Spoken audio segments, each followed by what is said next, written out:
سپاهانیم سپاهانیم سپاهانیم تا ابد قهرمانیم سپاهانیم سپاهانیم سپاهانیم تا ابد قهرمانیم سپاهانیم سپاهانیم سپاهانیم تا ابد قهرمانیم سپاهانیم سپاهانیم تا ابد قهرمانیم.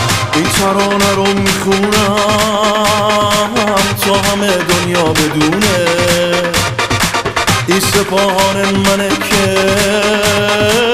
همیشه ورد زبونه. چند تا مرد آسمونی رنگ زرد کهکشونی با زمین و جنگ و بازی رنگ پرچم و میسازی.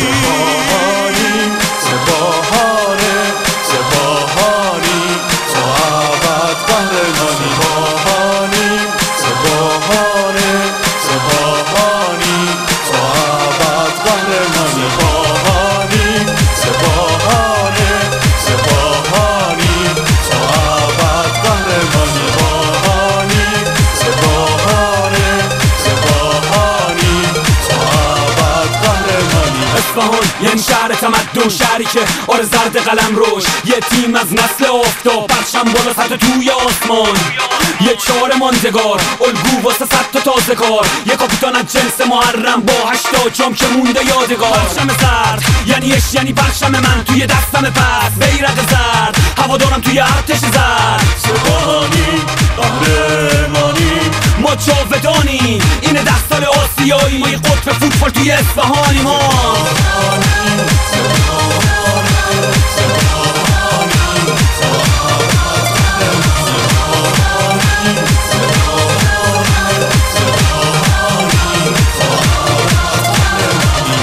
تو این دنیا زد شد سپاهان عشق از سر کل، خوشداریم هر روز سر گل میگیره شادی شهر و ما تیم سپاهانیم. 10 سال آسیاییم با 8 تا قهرمانی، همیشه جاودانی. یه تیم کهکشان، یه سلطان، یه محرم، یه زرد، یه حکران، طوفان زبا ثبات مقتدر، یه دست، یه تیم متحد، یه تیم از نسل آریا، جام بره بالا توی آسیا. عشق توی آفتابی میدرخشی میتابی.